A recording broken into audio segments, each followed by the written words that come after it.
অস্ট্রেলিয়ার visa reject হচ্ছে অনেকগুলো কারণে, তার মধ্যে সবচেয়ে বড় দুইটা কারণ হচ্ছে ওরা অস্ট্রেলিয়াতে আসার পর ব্যাচেলর আসুক মাস্টার্সে আসুক আইসা মতো এক সেমিস্টার না হতে ঠুস করে কোর্স চেঞ্জ করে ফেলে।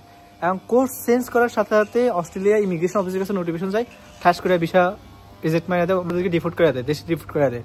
সেকেন্ড রিজন যেটা সেটা হচ্ছে ওরা কাজ থাকে আপনার, ওদের ওয়ার্ক লিমিটেশন থাকে 24 আওয়ার্স। ওরা হচ্ছে আপনার ওই ওয়ার্ক লিমিটেশন মারে না, ওরা 24 আওয়ার্সের জায়গায় 70 আওয়ার্স 75 আওয়ার্স করে ইন এ উইক।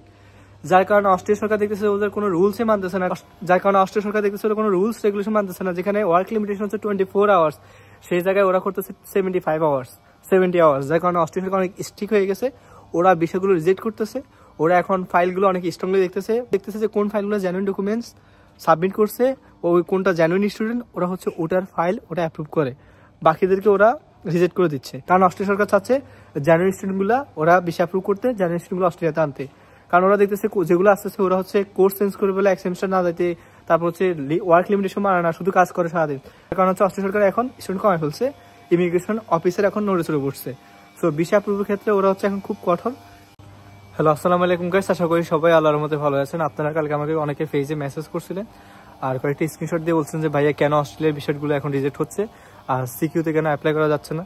সো কয়েকটি ইউনিভার্সিটিতে এখন অ্যাপ্লিকেশন নিচ্ছে না, কারণ রিজন আছে অনেকগুলো।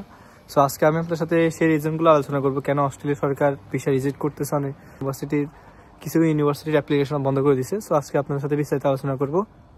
তো আমরা মেইন পয়েন্টে যাব, আমরা ভিডিও লং করব না। সো আমরা সংক্ষিপ্তভাবে ভিডিও শেষ করে দিব। বাংলাদেশ থেকে প্রতি বছর প্রচুর স্টুডেন্ট অস্ট্রেলিয়ায় আসে, কেউ মাস্টার্স আসে, কেউ ব্যাচেলরে আসে, কেউ আপনার ডিপ্লোমা কোর্সেও আসে, অনেকে হচ্ছে আপনার ইয়েতে আসে স্পাউস ভিসাতে আসে। প্রতি বছর অস্ট্রেলিয়ায় বাংলাদেশ থেকে অনেক স্টুডেন্ট আসে ব্যাচেলর কমপ্লিট করার জন্য, কেউ মাস্টার্সে আসে মাস্টার্স কমপ্লিট করার জন্য। কিন্তু এখানে অনেকগুলো পয়েন্ট আছে। তো যারা হচ্ছে আপনার ব্যাচেলর প্রোগ্রামে আসে মিডল ক্লাস থেকে, তো বাংলাদেশ থেকে যারা স্টুডেন্ট বিষয়ে আসে, বাংলাদেশ থেকে যারা স্টুডেন্ট বিষয়ে আসে প্রায় 80% স্টুডেন্ট হচ্ছে মিডল ক্লাস ফ্যামিলি থেকে আসে। তো আমি নিজে একজন মিডল ক্লাস ফ্যামিলির সন্তান।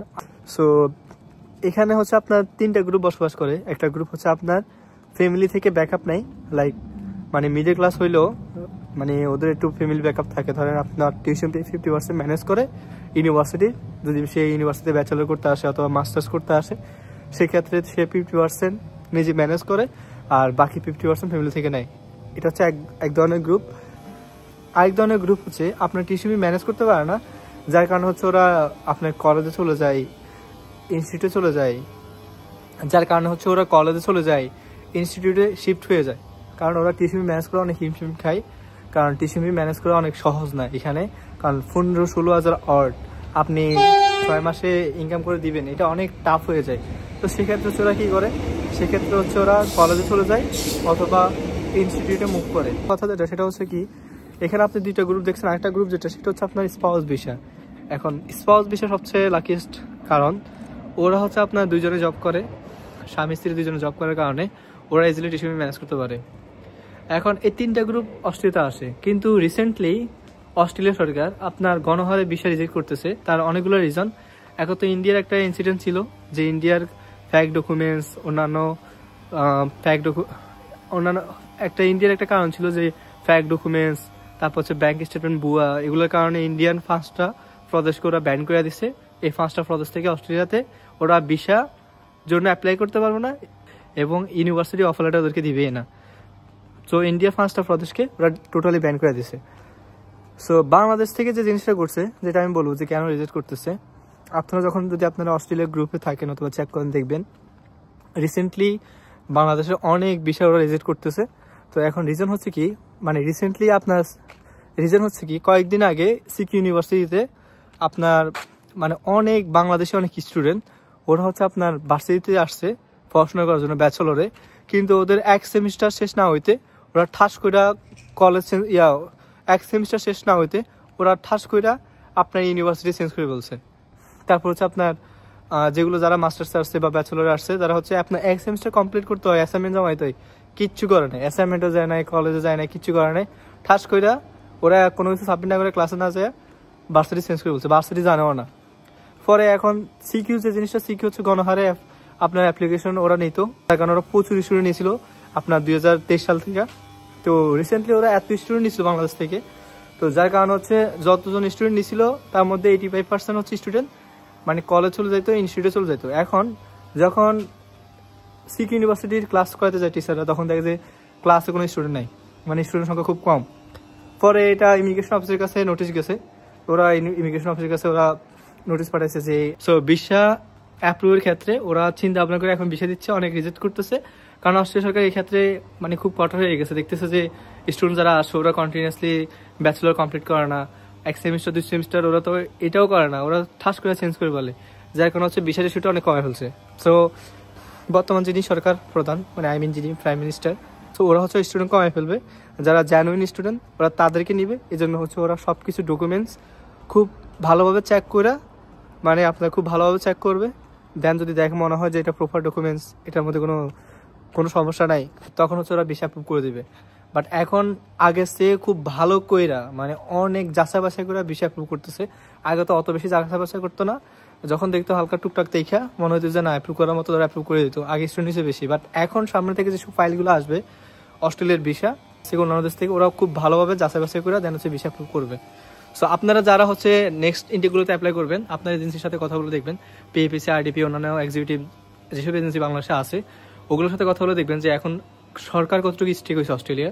এখন পিবিসি বলেন, আরডিপি বলেন, যেটাই বলেন, ওরা হচ্ছে এখন আপনার জেনুইন ডকুমেন্টস আছে, আপনার জেনুইন ডকুমেন্টস, আপনার ফান্ড ঠিক আছে কিনা, আপনি কথা বলে দেখলে আপনি আনসার পেয়ে যাবেন। কারণ এখন হচ্ছে অস্ট্রেলিয়া সরকার অনেক স্ট্রিক্ট হয়ে যাওয়ার কারণে ইউনিভার্সিটিগুলো ওরাও হচ্ছে আপনার জিটি ক্লিয়ারেন্সের সময় ডকুমেন্টসগুলো ভালোভাবে দেখে। তো আগের থেকে এখন দেখবেন যে ইউনিভার্সিটির এখন অ্যাপ্লিকেশন অনেক কমে গেছে, ভিসা অ্যাপ্রুভ অনেক কমে গেছে।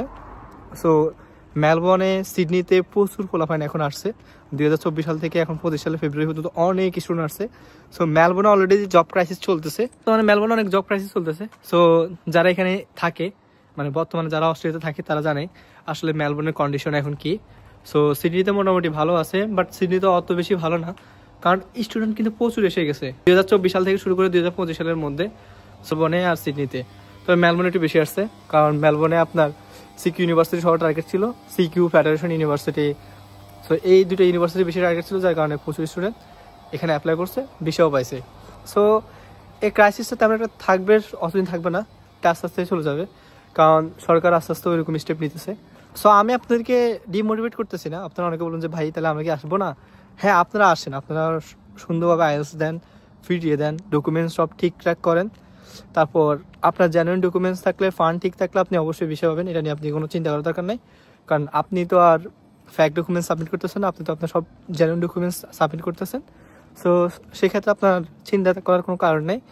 সো আপনি ভালো করে আইএলটিএস নেক্সট ইনটেকে আসেন।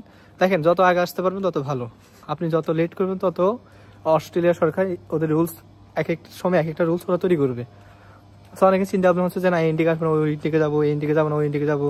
শুধু ইনটেক যদি আপনি চিন্তা করে থাকেন যে ইনটেক ওই ইনটেক, কিন্তু যতই দিন গড়াবে ততই সরকার অনেক স্ট্রিক্ট হবে, কারণ ওদের এক এক সময় এক এক রকমের রুলস ওরা প্রণয়ন করে। কখনো হচ্ছে ওদের বিষয়টা সহজ থাকে, কখনো হচ্ছে অনেক হার্ড করে ফেলে। সো যারা হচ্ছে নেক্সট ইনটেকগুলোতে আসবেন, আপনারা অবশ্যই ডকুমেন্টস থেকে শুরু করে সব প্রপারলি সাবমিট করবেন, সব কিছু সুন্দরভাবে তৈরি করবেন। দুইটা কারণে, প্রথম কারণ যেটা হচ্ছে বেশিরভাগ স্টুডেন্ট সিক ইউনিভার্সিটিতে আসে, ফেডারেশন ইউনিভার্সিটিতে আসে, ভিক্টোরিয়া ইউনিভার্সিটিতে আসে, তারপর টপনস ইউনিভার্সিটির মধ্যে আরএমআইটি, সুইনবার্ন, এগুলোতে আসে ভালো কথা, সমস্যা না। কিন্তু আইসা একটা সেমিস্টার তো কমপ্লিট করবে, একটা সেমিস্টার কমপ্লিট করে এরপর না হয় চেঞ্জ করতে হয় রুলস অনুযায়ী, কারণ রুলস তো রুলস। ওরা হচ্ছে এক সেমিস্টার শেষ না কইরা, মানে সেমিস্টার শেষ হওয়ার আগে ওরা চেঞ্জ করে ফেলে, এরপর অ্যাসাইনমেন্ট দেয় না, ক্লাসে যায় না, যার কারণে অস্ট্রেলিয়া সরকার অনেক স্ট্রিক্ট হয়ে গেছে। ওরা দেখতেছে যে স্টুডেন্ট আইসা ক্লাস করে না ঠিক করে, জমা দেয় না, তো যার কারণে হচ্ছে ওরা অনেক স্ট্রিক্ট হয়ে গেছে। তো এটার কারণে ওরা ভিসা রিজেক্ট করতেছে একটা কারণ। সেকেন্ড কারণ সেটা হচ্ছে এখানে যারা আসে বেশিরভাগ স্টুডেন্ট সেগুলো অন্য দেশ থেকে, সো ইন্ডিয়ান আর বাংলাদেশ আর পাকিস্তান কয়েকটা দেশ আছে এখানের মধ্যে। তো বেশিরভাগ স্টুডেন্ট হচ্ছে কি লাইক 70% স্টুডেন্ট আপনার রুলস মোটামুটি মানে, বাট 30% স্টুডেন্টস ওরা রুলসই মানে না। লাইক ইন্ডিয়ানরা বেশি, সবচেয়ে সত্যি কথা ইন্ডিয়ানরা একটু বেশি, ওরা কোনো রুলসই মানে না। ধরেন ইন্ডিয়ান যারা হচ্ছে বিভিন্ন প্রদেশ থেকে, যেমন আপনার হচ্ছে ওই যে গুজরাট, অন্যান্য জায়গা থেকে যারা আসে, গুজরাট অন্যান্য জায়গা থেকে যারা আসে, ওরা কিন্তু ঠিকই আসে, কিন্তু ওরা সারাদিন আপনার এবিএনে জব করে, সারাদিন উবার করে, ট্যাক্স জব করে, মানে ওরা কোনো রুলস ফলো করে না, ওরা জাস্ট ওদের মতো জব করতে আসে। যার কারণে অস্ট্রেলিয়া সরকার অনেক স্ট্রিক্ট হয়ে গেছে। ওরা দেখতেছে যে স্টুডেন্ট আসে কিন্তু ঠিক মতো কন্টিনিউসলি পড়াশোনা করে না, ক্লাস করে না, অ্যাসাইনমেন্ট জমা দেয় না, শুধু মানে জব করতে এসে। ওদের একটা রেস্ট্রিকশন আছে যে আপনাকে 24 আওয়ার্সের বেশি কাজ করতে পারবেন না, 24 আওয়ার্স আপনাকে কাজ করতে হবে উইকলি। আপনি হয়তো ফোর্টনাইটে 48 আওয়ার্স কাজ করতে পারবেন, এর বেশি আপনি চাইতে পারবেন না। সো আপনি 2 উইক্সে 48 আওয়ার্স করেন, সমস্যা নাই, কিন্তু আপনি এর বেশি কাজ করতে পারবেন না। এটা রাষ্ট্রীয় সরকারের রুলস। এখন রুলস আপনাকে সবাইকে ফলো করতে হবে। কিন্তু এখন কিছু স্টুডেন্ট আছে, ওরা ব্যাচেলরে আসে, মাস্টার্সে আসে, কিন্তু ওরা ডাউন গ্রেডে চলে যায়, মানে ওরা ডিপ্লোমাতে চলে যায়, বিভিন্ন ডিপ্লোমাতে কোর্স করে, like 1 years diploma, 2 years diploma. তো ওগুলো টিউশন ফি একদম কম, লাইক 5,500 6,000। সো টিউশন ফি কম হওয়ার কারণে ওরা চিন্তা করতেছে যে দূর টিউশন ফি যেহেতু কম, ওরা এক ডিপ্লোমা করছে আবার অ্যাডভান্স ডিপ্লোমা করবে। সো ওদের প্ল্যান থাকে এরকম প্ল্যান থাকার কারণ হচ্ছে ওরা চিন্তা করে যে দূর আমার তো যেহেতু টিউশন ফি কম, আমি 2 মাসে ইনকাম করবো, আমি অনেক বেশি ইনকাম করে দেন দেশে টাকা পাঠাবো, মানে অন্যরকম চিন্তা ভাবনা থাকে। কিন্তু সরকারের যে রুলস, ওই রুলস মানতে হবে আপনাকে। ওরা আপনাকে একটা ইকুইপ লেভেল থাকে, আপনি ইকুইপ লেভেল তো মেনটেন করতে হবে, কে 7-এর নিচে যাওয়া যাবে না, অ্যাটলিস্ট 7 রাখতে হবে। তো ওরা আপনার ডিপ্লোমাতে চলে যায়, যেটা হচ্ছে আপনার 0.6। সো আপনার ইকুইপ লেভেল 7, আপনাকে 7 রাখতেই হবে মাস্ট। সো আপনাকে 7 রাখতেই হবে। সো আপনি যদি ইকুইপ লেভেলটা মেনটেন না করতে পারেন, ডাউন গ্রেডে চলে যান, তখন আপনার ভিসা রিজেক্ট হয়ে যাবে, ইমিগ্রেশন অফিসের কাছে নোটিশ যাবে, দেন আবু আপনাকে রিপোর্ট করে দিবে। কারণ থেকে ভিসা কন্ডিশনের মধ্যে লেখা আছে, কারণ ওদের অস্ট্রেলিয়ার সরকারি ওয়েবসাইটে লেখা আছে যে আপনার ব্যাচেলর মাস্টার্সে ইকুইপ লেভেল কত আপনাকে মাস্ট রাখতে হবে। আপনি যদি এটা ব্রেক করে ফেলেন, ডাউন গ্রেডে চলে যান, তখন আপনার ভিসা রিজেক্ট করে দিবে, ডিফিউট করে দিবে। যখন আপনি দেশে যাবেন ঘোরার জন্য, কিনা সামার ভ্যাকেশনে, তখন নিয়ে আসতে পারবেন না, এয়ারপোর্ট থেকে আপনাকে ডিফিউট করে দিবে। সো ইকুইপ লেভেলটা আপনাকে মেনটেন করতে হবে। সো আপনি ব্যাচেলর আসলে ব্যাচেলর কমপ্লিট করবেন। যদি আপনার চিন্তা ভাবনা থাকে যে আপনি ব্যাচেলরের টিউশন ম্যানেজ করতে পারতেছেন না, তাহলে আপনি কলেজ ইনস্টিটিউটে যেতে পারেন, তবে সেটা ব্যাচেলরে যাবেন, আর ঠাস করে এসে ডিপ্লোমাতে ঢুকে যাবেন না। তবে 1 সেমিস্টার পরে যান, রুলসটা মানেন, রুলস মেনে যান। রুলস না মাইনে ঠাস করে আইসা আমাদের চেঞ্জ করে বলছেন খাবেন যখন আপনি দেশে যাইতে যাবেন।